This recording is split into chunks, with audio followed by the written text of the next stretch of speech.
నాగార్జున సాగర్ నేను మనవి చేస్తున్నా, నాగార్జున సాగర్ లో రైట్ కెనాల్కి నీళ్లు మనం ఇవ్వాలి అంటే తెలంగాణ పర్మిషన్ కావాలి. తాళాలు వాళ్ళ దగ్గర ఉన్నాయి, వాళ్ళ స్వాధీనంలో ఉంది. 50-50గా ఉండవలసింది మన ఏరియాని కూడా వాళ్ళ స్వాధీనంలోకి వెళ్ళింది. ఎందువల్ల వెళ్ళింది? మీ అసమర్థత వల్ల వెళ్ళింది.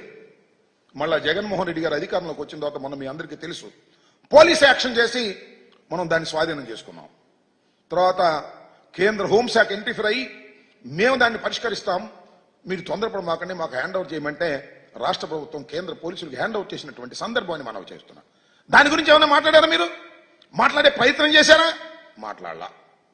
నాగార్జున సాగర్ విషయంలో కానీ శ్రీశైలం విషయంలో కానీ మనకు ఆల్రెడీ వివాదాలు ఉండి ఇబ్బంది పడుతున్నటువంటి సమస్యల గురించి పొన్నెత్తు కూడా మాట్లాడుకోకుండా ఎందుకు ఈ సమావేశాన్ని ఏర్పాటు చేశారు మాకు అర్థం కాల. చాలా దురదృష్టకరమైనటువంటి పరిణామం. అరే బయట వింటుంటే ఆశ్చర్యం వేస్తుంది. కొన్ని పత్రికలు, కొన్ని మీడియా ఛానల్స్ చెప్పేటటువంటి మాటలు వింటుంటే దానికి చెప్పవలసిన వాళ్ళు సమాధానం చెప్పడలా. ఏంటండి నాకు అర్థం కాలేదు. ఎస్, ఆంధ్రప్రదేశ్కి ఒక సుదీర్ఘమైన తీర ప్రాంతం ఉంది. సుమారుగా 998 ఎంత ఉంది, 1000. మొన్న చర్చల సందర్భంగా చంద్రబాబు నాయుడు గారు లెటర్ రాస్తే మీరు రండి అని అంటే వాళ్ళు అడిగారంట మాకు దీనిలో వాటా కావాలని. తెలంగాణ ప్రభుత్వం అడిగిందని పత్రికల్లో వస్తుంది, మీడియాలో వస్తుంది. ఒక పత్రిక అయితే నమ్మశక్యం కాకపోవచ్చు, అన్ని పత్రికల్లోనూ, టోటల్గా అన్ని మీడియాలోనూ మాకు వాటా కావాలి అని తెలంగాణ ప్రభుత్వం అడిగింది. ఒకటి. రెండవది, తిరుమల తిరుపతి దేవస్థానం బోర్డులో వాటా కావాలి అడిగింది. బోర్డులో అంటే మెంబర్లు వేయడానికి. సరే, దట్ ఇస్ పొలిటికల్ డెసిషన్.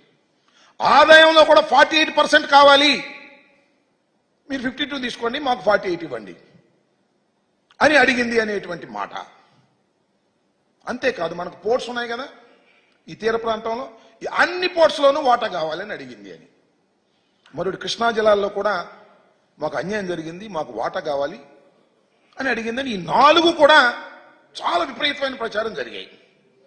దానితో పాటు అతి కీలకమైంది పోలవరం ప్రాజెక్టు నిర్మాణానికి విభజన చట్టంలో పెట్టినటువంటి 7 మండలాల్ని విభజన చట్టం ప్రకారం మన రాష్ట్రానికి కలిపేశారు.